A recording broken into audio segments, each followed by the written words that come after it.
ቴንኪው እግዚአብሔር ይባረክ። መቼም ስለዚህ ቃል ባለው ደቂቃ በጥንቃቄ ለማቅረብ ጥራለሁ። መንፈስ ቅዱስ እንደተናገር ነው እንደጸለይ ነው ይረዳናል።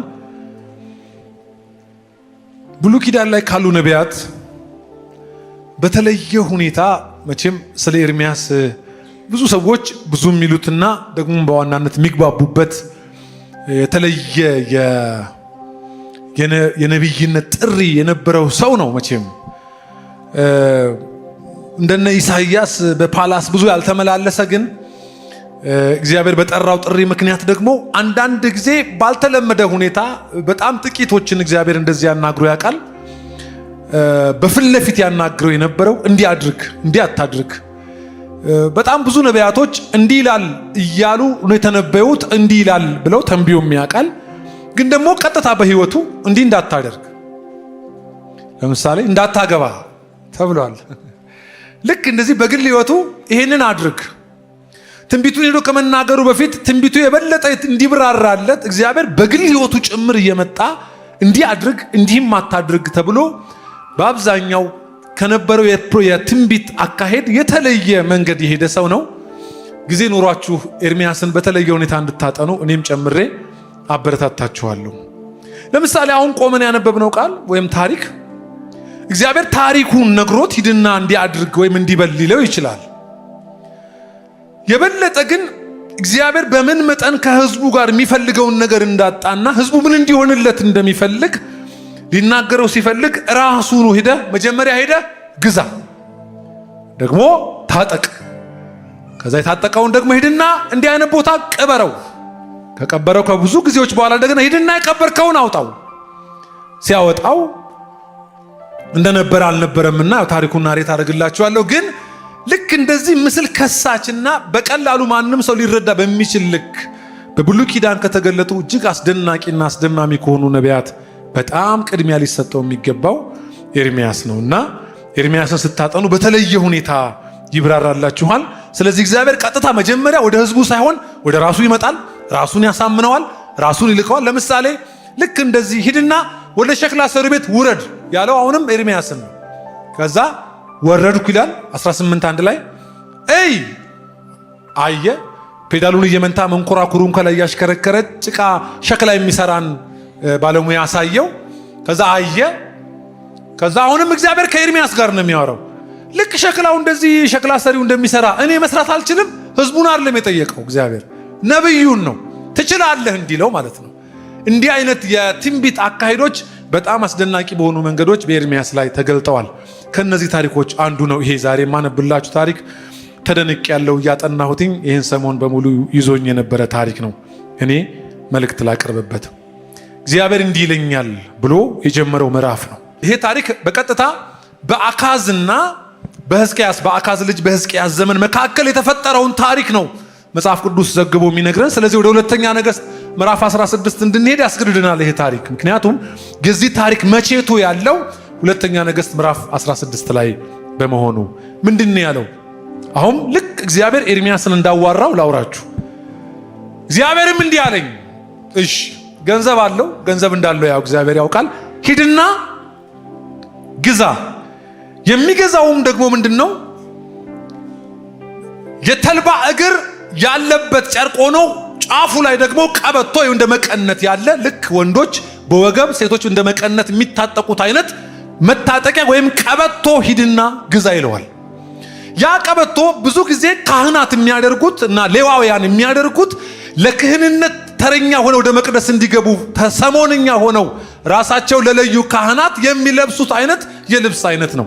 ይህም የልብስ አይነት ካህናት የነበሩና በሰውና በእግዚአብሔር መካከል ቆመው እንዲጸልዩና መስዋዕትን እንዲሰዉ በተደረገ ጊዜ የሚለብሱት አይነት የተልባ እግር እጅግ ውድ የሆነና በጣም ፒዩሪቲውን የጠበቀ ዋጋውም ወደድ ያለ የዕቃ አይነት የልብስ የጨርቅ አይነት ነው የተልባ እግር። ይሄን ሕዝቅኤል ላይ ታገኛላችሁ። ካህናት ለክህንነት ሲገቡ እንዲለብሱት ከተደረገ የልብስ አይነት ነው። እሱን ግዛ፣ ጫፉ ላይ ደግሞ ቀበቶ አለው እና ገዝተህ ታጠቅ አለው።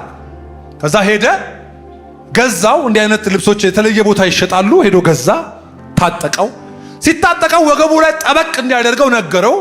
ጠበቅ አደረገ። ምስል ነው አሁንም ነግራችሁ የተፈጸመ ታሪክ ነው። ታጠቀ አድርጎት መንቀሳቀስ ከጀመረ በኋላ ከጥቂት ጊዜ በኋላ ድምጽ መጣ። ምን የሚል ድምጽ ነው? የታጠቀውን ቀበቶ የተልባ እግር ልብስ ላዩ ላይ ያለበትን ቀበቶ ፍታና ከወገብ ሄደ በኤፍራቱስ ወንዝ አጠገብ ባለ በተሰነጠቀ አለት ውስጥ ሄደ ክተተው፣ ውሃ እንዳያገኘው ውሃ እንዳያበላሸው ሄደ ቅበረው አለው መልሶ። ነብዩ በጣም የሚገርም ነብይ ነው። ከህዝቡ ጋር ወሬ የለም፣ ከመንግስታት ጋር ወሬ የለም። አሁን ይሄን የሚሆነው በእግዚአብሔርና በነብዩ መካከል ያለ ምልልስ ነው። ከዛ ያንን ቀበቶ ይዞ ሄዶ የተሰነጠቀ አለት ውስጥ ቀበረው። ቅበረው አለው፣ ውሃ እንዳይነካው በደረቅ ቦታ አድርጎ ቀበረው። መጥቶ መደበኛ ህይወቱን መኖር ጀመረ። ከብዙ ጊዜ በኋላ እየኖረ የነበረ ኤርሚያስ ጋር ያው እግዚአብሔር ተመልሶ ኤርሚያስ ሆይ ብሎ እግዚአብሔር ተመልሶ መጣ። አቤት ሲለው ያ የገዛው የነበረው መታጠቂያ ቀበቶ፣ ያ ወገብ ላይ ጥብቅ የሚያደርገውን ቀበቶ፣ አዎ እዛ ቀበረው እንኳን ያልኩህን አዎ አስታውሻለሁ፣ ሂድና አውጣው እና ሂድና አውጣው፣ ምነግርህ ነገር አለ ካወጣ በኋላ ይላል። ኤርሚያስ በጣም የሚገርም ነብይ ነው። እሺ ይላል። ከዛ ይሄዳል። ቦታውን ፈልጎ አገኘው። ከዛ ቆፍሮ ሲያወጣው ጨርቁ አድፏል፣ ወይም ይሄ ተልባ እግር ልብስ የሚባለው ቀበቶውም ደግሞ እንደ ወትሮ መጣበቅ አልቻለም፣ ወይም ለማንም አረባችም። ቅድም በሏት ያልኳችሁን ቃል ለአገልግሎት መዋል እንዳይችል ሆኖ ያ ቀበቶ ከተቀበረበት አፈር ውስጥ ወጥቷል። ጨርቁም ቆሽሿል፣ የተልባ እግሩም። ቀበቶ ደግሞ አይ ቲንክ እንግዲህ ሳይበጣጠስ ወይም ጠበቅ ቢደረግ የሚበጠስ አይነት ሆኗል። በኋላ አጥብቀው አለው። ሲያጠብቀው ሊጠብቅ አልቻለም። አረባም የሚለውም በሌሎች ትርጉሞች ላይ ለአገልግሎት መዋል አልቻለም። ፊት ላይ የነበረው አይነት ንጽህናና ፊት ላይ የነበረው አይነት ወገብን ጠበቅ የሚያደርገው አይነት የማጥበቅ ኃይሉ አይ ቲንክ በአፈሩ ሳይበላ አይቀርም።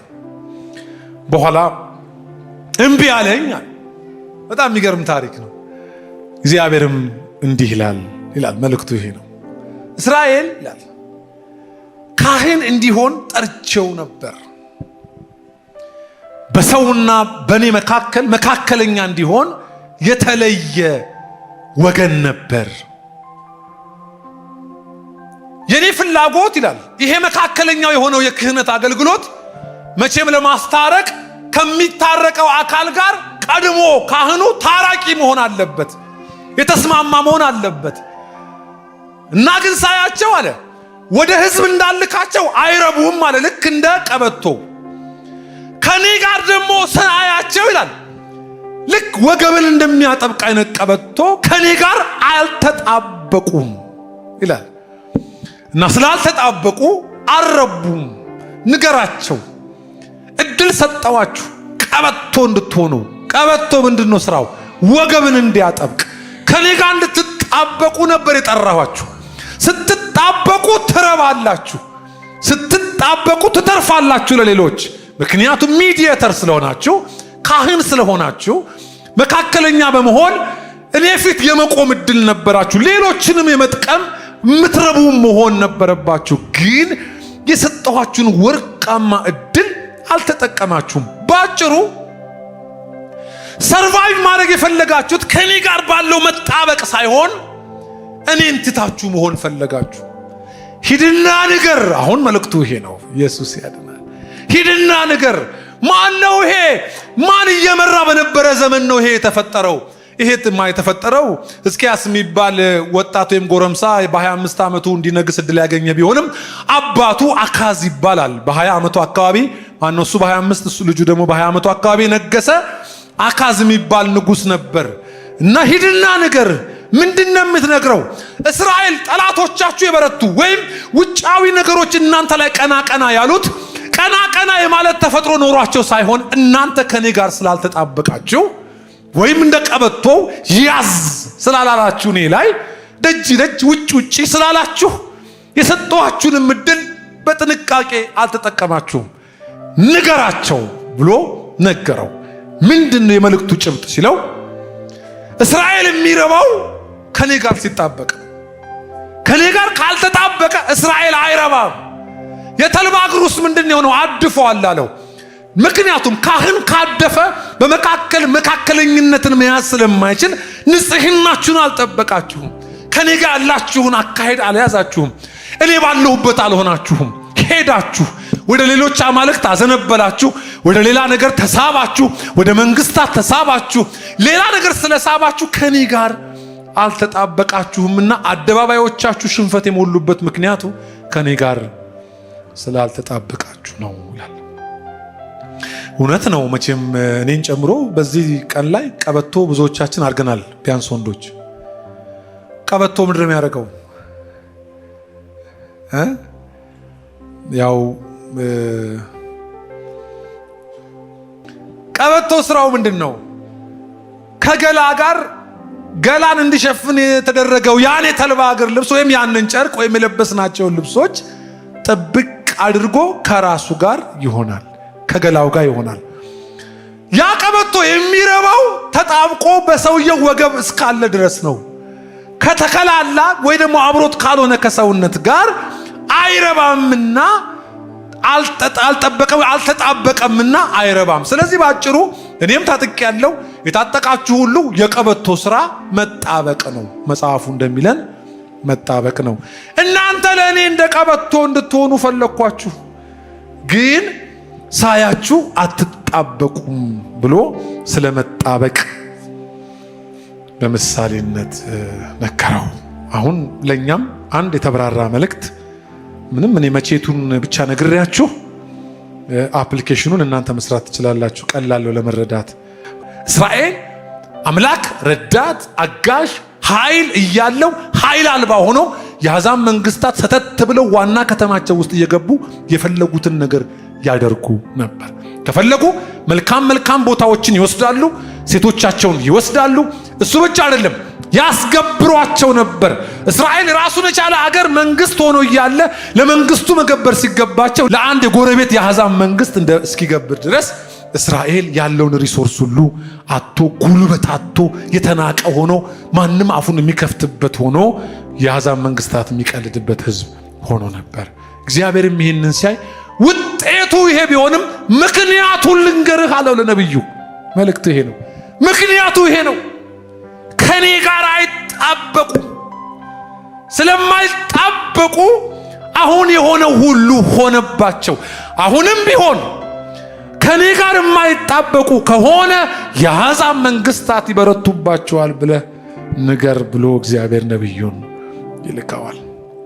እስራኤል የተጠቃ ደካማ ምስኪን ማንም የሚበረታበት ሪሶርሱን የሚወስዱበት ቆነጃጀት ሲወልዱ ልጆቻቸው መጥተው የሚወስዱባቸው ጎበዛዝቱ ደግሞ ሲሰሩ እየገበሩ ለሌሎች መንግስታት ለነሰናክሬም እየገበሩ ጉልበት አልባ ኃይል አልባ ነበሩ። ይህን ታሪክ ያቅ የነበረ በቤቱ ያደገ አንድ ገና ጎረምሳ ነበረ። በእያንዳንዱ ቀን አባቱ ንጉሥ ሆኖ ግን እንደ ንጉሥ እንደማይኖር ያቅ ነበረ። የአባቶቹን መጽሐፍ ሲያነብ ቶራውን ሲያነብ የነገስታትን መጽሐፍ ሲያነብ እስራኤል እንዴት እንዲህ ይሆናል ይል የነበረ አንድ የሚቆጭ ልጅ ለካ ቤቱ ተወልዷል። ይህ በቤቱ የተወለደው ልጅ የአባቱን ይዞ መቀጠል ያልፈለገ የአባቶቹን ታሪክ ማስቀጠል የፈለገ አንድ ሰው ነበረ።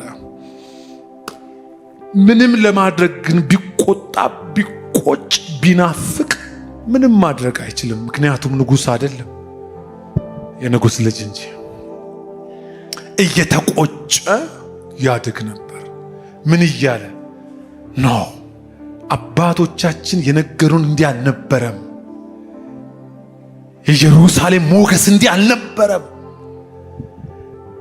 እንዴት የአሕዛብ መንግስት በፈለገው አቅጣጫ ዘው እያለ እየገባ እንዴት ያስገብራል? እንዴት አባቴ ስጦታ ይልካል ሶርያ ንጉሥ እያለ እየተቆጨ በቁጭት ያደገ ሳሙኤል አይነት ነገር እየናፈቀ ያደገ አንድ እየተቆጨ የአባቱን ሳይሆን የአባቶቹን ማስቀጠል የፈለገ የአባቱን ታሪክ ማቋረጥ የፈለገ ሰው ነበር። በሰው ዘንድ የሆነ ወንበር ነበረው። በሰው ዘንድ ካለው ወንበር ይልቅ እግዚአብሔር ሰጥቶት የነበረው ወንበር ነበር። የመጣበቅ እንደ ቀበቶ የመሆን እድል።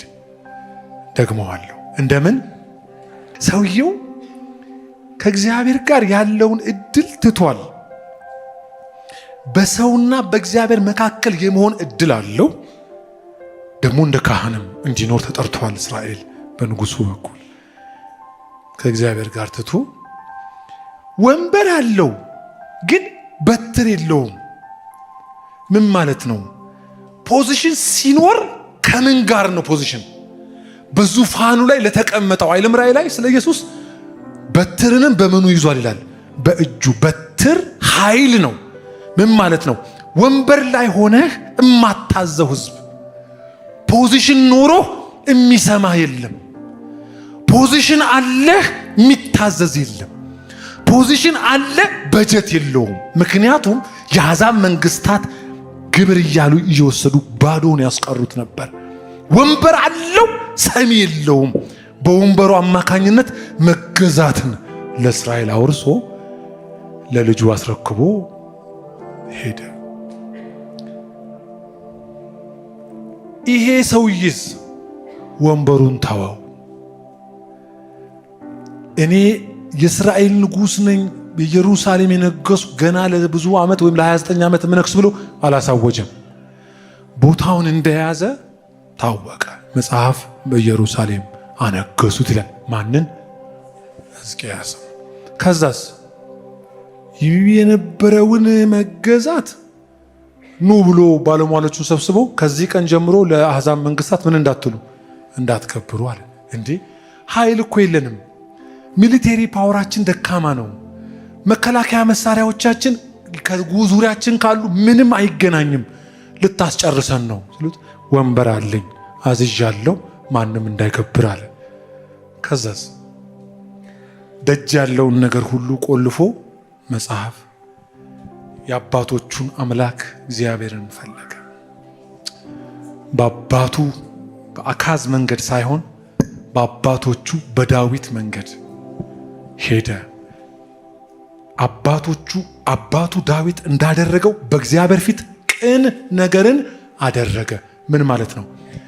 በገላና በቀበቶ መካከል ያለውን እንዳይዋሃዱ፣ ቀበቶ ከሌለ ብዙ ነገር እንደማይኖር ሁሉ እስራኤል ከእግዚአብሔር የለየው ምንድን ነው ብሎ አወቀ። እንዳይጣበቅ የከለከለው ምንድን ነው? መልእክቱ ምንድን ነው? ከእግዚአብሔር ጋር ወዳጅ እንዳይሆን ኃይሉን እግዚአብሔር፣ ጉልበቱን እግዚአብሔር፣ ህልሙን እግዚአብሔር ያላደረገው ለምንድን ነው?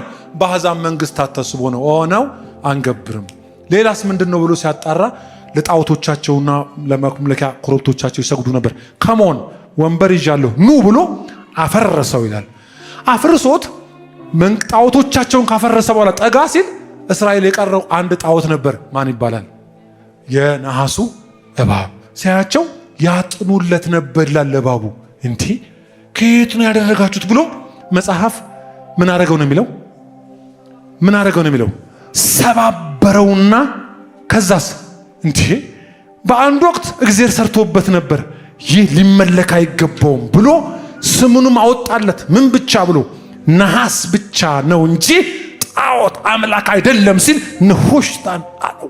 ከዛስ እየተፈጠረ ያለው አብዮት ምን ነበረ? ከእግዚአብሔር ጋር የመጣበቅ አብዮት። መልእክቱ ይሄ ነው። ከዛስ አንገብርም አለ።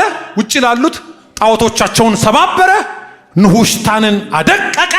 የሰውን ሁሉ ፊት እስራኤል ወደ ሞገሷ እንድትመለስ፣ ወደ ክብሯ እንድትመለስ፣ በመናፍስቱ ዓለም በክፉዎች የኛን መጥፋት በሚፈልጉ መካከል በክብር ወጥተን እንድንገባ የሚያስፈልገን እጅግ ብዙ መሳሪያ መግዛት፣ ብዙ ሰራዊት መቅጠር ሳይሆን ከእግዚአብሔር ጋር መጣበቅ። የእስራኤል ክብሩ ይሄ ነው። ከዛስ መጽሐፍ ሲናገር ሕዝቅያስም ከማን ጋር ተጣበቀ ይላል? ከእግዚአብሔር ጋር። ጨብጡትና ተጣበቅ ከእግዚአብሔር ጋር ንገሩት። ከእግዚአብሔር ጋር ተጣበቀ። ኖ አዲስ ማመጣው አደራረግ የለም። የአባቶቼ ክብር ይደገማል። በአባቶቼ የነበረ ሞገስ በዚህም ዘመን ላይ ይሆናል።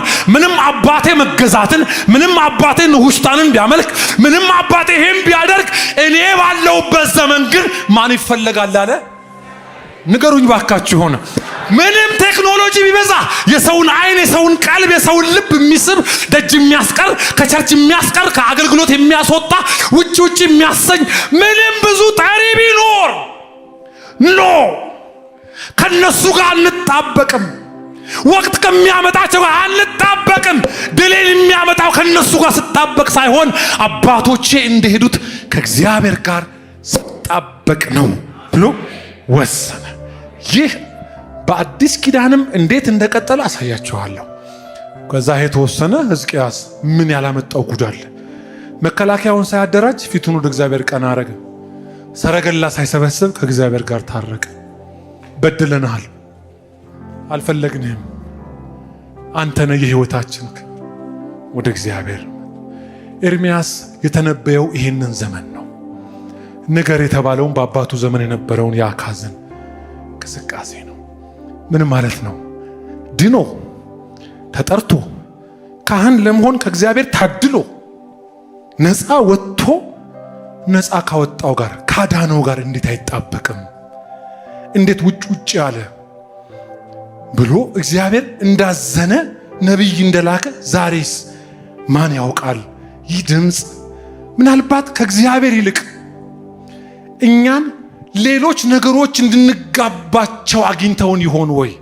መጣበቃችንን፣ ሕጉን መጠበቅ፣ እንደ ፈቃዱ መኖርን፣ ካልተገቡ ነገር መራቅን፣ ከእግዚአብሔር ጋር ደግሞ ተጣብቆ ቀጥሎ ያሉ የህይወት ስኬቶቻችንን ከእግዚአብሔር ጋር ባለን ጥምረት ልክ የምናመጣ እንድንሆን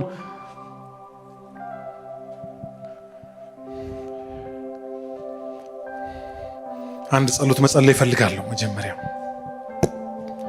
ያለውን የማይቀበል ከቃሉ ውጪ ከሆነ ኖ እሚል ልክ እንደ ጌዲዮን ኖ እሚል የታለ እግዚአብሔር እሚል ዙፋን ኖሮ ከዙፋን በላይ ምን ነበር? ኖ ዙፋን አይደለም መሰረቱ እግዚአብሔር ነው የሚል ዝም ብሎ ለመጣው ነገር እጅ ሰጥቶ የማይሄድ ጉልበቱ ማይላላ ያልተበላ ጉልበት ለሌላ የማይሰግድ የማይንበረከክ እንዲሆን በህይወት እጅ የሰጠ የተሸነፈለት የሌለው ለአንዱ ተንበርክኮ የቀረ ለሌላ ጉልበቱን የማይሰጥ ለሌላ እጁን የማይሰጥ ለዋናው ለእግዚአብሔር ሁሉ ነገሩን የጨረሰ ለአንተ የማንሰግደው አሉት።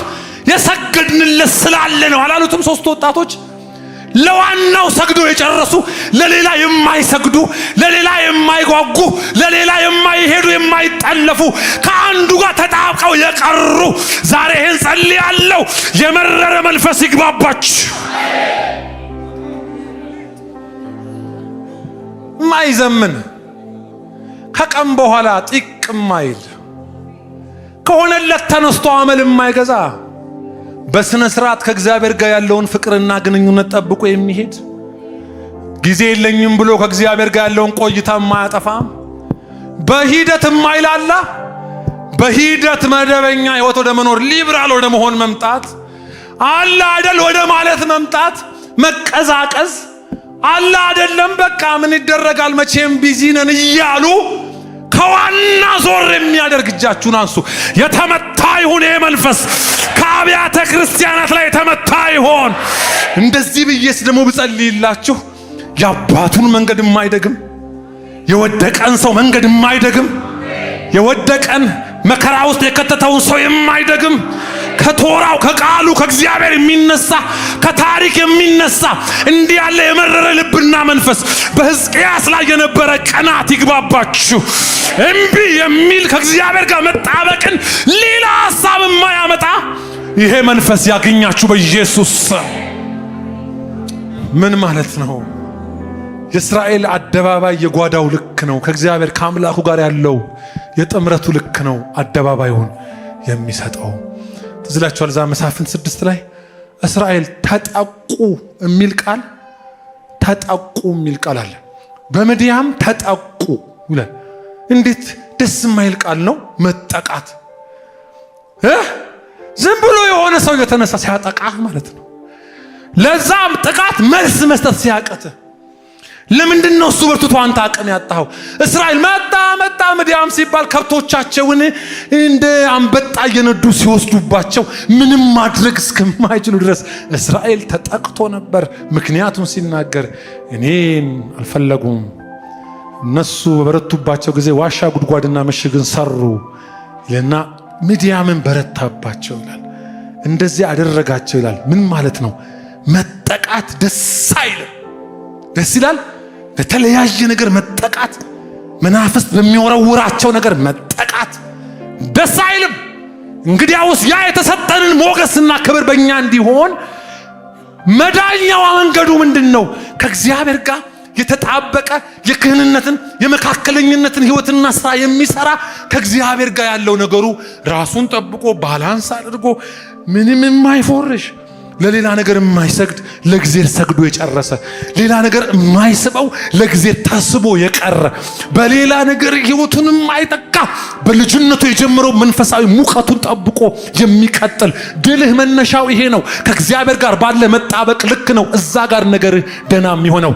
ዛሬም ጸልያለሁ፣ ፊታችሁን ወደዚህ እውነት መልሳለሁ። መጣበቅ በእያንዳንዳችን ላይ እንዲሆን ይሄንን መልሳለሁኝ። ምንድነው ታዲያ መጨረሻው? እንዴ ወደ ተፈለክበት ወደ ሆንክበት ክብር ወደ ተደረክበት ና ብሎ መጽሐፍ ቅዱስ ይህን የክህነትን ጥሪ ከአንደኛ ጴጥሮስ ምዕራፍ 2 ጋር አያይዞ ያቀርበዋል። ይህን አንብቤ መልእክቴን ሰበስባለሁ። ምዕራፍ 2 ቁጥር 9 የምታውቁት ቃል ነው። እናንተ ግን እስቲ እናንተ ግን በሉ ጉዶች ናችሁ ነው የሚለው። በቃ ጉድ ናችሁ መቼም እናንተ ወይ እናንተ። እሺ እናንተ ግን አሁን ወደ ኤርምያስ 13 መለስኳችሁ፣ ወደ መጀመሪያው ጥቅስ ከጨለማ ወደሚደነቅ ብርሃን የተጠራችሁ የእርሱን በጎነት እንድትነግሩ የተመረጠ ትውልድ። ዋው! የንጉሥ ካህናት ነጭ የተልባ እግር ልብስ፣ ቅዱስ ሕዝብ፣ ለርስቱ የተለየ ወገን ናችሁ። እንዴ ለምንድን ነው የደረደረው ጴጥሮስ? ይሄንን መጥነህ ኑር ነው። የተመረጥክ ነህ፣ የተቀባህ ነህ፣ የተቀደስክ ነህ፣ ወገን ነህ፣ ለርስቱ የተለየ ሕዝብ ነህ። ስሙ የተጠራብህ እድል ያገኘህ ያለበሰህ ካህን እንድትሆን መካከለኛ እንድትሆን ልጁ ኢየሱስ የበራልህ ነህ። ለዚህ ተጠርተሃል። ልክ እስራኤል ለዚህ ፈልጊያት ነበር፣ ለዚህ ጠርቻት ነበር፣ ግን አልረባችም ይላል። ምክንያቱስ አልተጣበቀችም። ካህን እንዲህ ነው፣ ከእግዚአብሔር ጋር ታርቆ ተጣብቆ የቀረ ከእግዚአብሔር ጋር ወገንተኛ የሆነ እግዚአብሔር ይሁን ያለውን ሕይወት በመኖር የከበረ እግዚአብሔር ይሄን ድልም ስፍራም የሰጠው ሰው ነው ካህን። ያንን ልበስ፣ አታሳድፍ። የተልባ እግር ልብስን አታሳድፍ። ከዚያስ እናንተ አሁን የእግዚአብሔር ወገን ናችሁ። ቀድሞ ወገን አልነበራችሁም። ልክ ያንን ቃል ነው የሚደግምላቸው። የተለያችሁ ወገን አርጋችሁ ነበር። በዙሪያችሁ ካሉ ከአሕዛብ መንግስታት የኔ አድርጋችሁ ነበር። ያንን እያነሳ ነው ጴጥሮስ አያይዞ የሚናገረው። ለኔ ርስቴ ነበራችሁ፣ ወገኔ ናችሁ፣ ካህን ናችሁ፣ ስለኔ የማውራት ማንዴት የተሰጣችሁ ናችሁ። እሺ ምህረትን ያገኛችሁ እኔ ጋር ወገቤ ላይ እንድትጣብቁ የጠራኋችሁ እንድትጣበቁ የጠራኋችሁ ናችሁ። ለርስቴ የለየኋችሁ ናችሁ። የኔ የምላችሁ ናችሁ። የበራሁላችሁ ያውም ከአገዛዝ አውጭቼ እስራኤልን እንደመሰረቱ እናንተንም ከድቅድቅ ጨለማ ያወጣኋችሁ ወደሚደነቅ ብርሃን ቀና ያረኳችሁ እኔ ነኝ። ዋው! ከዛስ መጥኑ እንጂ ይሄን አጥቢያችኋለሁ፣ አትቆሽሹ። እየታጠባችሁ ንጹህ ሳይሆን እያለ ያለው ንጽህናችሁን ጠብቁ። ከኔ ጋር ያላችሁን መጣበቅ ያዙ። የእስራኤል ክብሩ ይሄ ነው። ከኔ ጋር ባለ መጣበቅ ልክ ነው። በመጨረሻ እናንተ ምህረትን ያገኛችሁ አልነበራችሁምን? አሁን ግን ምህረትን አግኝታችኋል። ከዛስ ወዳጆች ሆይ ነፍስን ከሚዋጋ ሥጋ የምኞት ትርቁ ዘንድ ይህንን ስፍራችሁን እንዳትይዙት ከሚያደርግ አይልም ቃሉ ትርቁ ዘንድ እንግዶችና መጻተኞች እንደመሆናችሁ እለምናችኋለሁ። ስለሚመለከቱት ሁሉ ስለ መልካም ስራችሁ ክፉ እንደምታደርጉ በዚያ እናንተን በሚያሙበት ነገር በሚጎበኝበት ቀን እግዚአብሔርን ያከብሩ ዘንድ በአሕዛብ መካከል ኑሯችሁ መልካም ይሁን። ዋው! እግዚአብሔር ይባረክ። እጃችሁን አንሱና ጥሬን መጠናለሁ በሉ። ክህንነቴን ጠብቃለሁ በሉ። እስቲ ድገሙት። እስቲ ክህንነቴን ጠብቃለሁ በሉ። ከእግዚአብሔር ጋር ያለኝን መጣበቅ በሉ። እስቲ ይዤ ቀጥላለሁ በሉ። ምክርም ነው ስብከትም ነው። መጨረሻ ምን እንዲሆኑለት ነው የፈለገው? ምህረትን አገኛችሁ ብሎ አልዘጋውም። ኤርምያስም የዘጋው እንደዚህ ነው፣ ተመለሱ ተጣበቁ ሲል ይሄንን ትንቢት አካዝ ሳይሆን ሕዝቅያስ ሰምቶ ወንበሩን በያዘ ጊዜ የእግዚአብሔርን ፊት በመፈለግ ተጣበቀ። ድሉ ምን ነበር? እኔ ይህን ልነግራችሁ አልችልም። እንዴ ሰናክሬም እንዴት እንደወደቀ ታውቃላችሁ? እንዴት ዛቻው፣ ደብዳቤው፣ ያ ሁሉ ቀረርቶ፣ ያ ሁሉ የጦር ኃይል ከንቱ ሆኖ የአሕዛብ መንግስታትን እንዴት ድል እንደነሱ እስራኤል ተነሳባቸው ተባለ። ለምን? ከእግዚአብሔር ጋር ሲጣበቁ በሰረገላ ብዛት ሳይሆን በመጣበቅ ልክ አለፉ። አሁንም እንዲህ ነው። ከእግዚአብሔር ጋር በመጣበቅ ልክ ብዙ ነገሮችን እናልፋለን። ዛሬም ልንገራችሁ የመጣውን ነገር በሙሉ የምናልፈው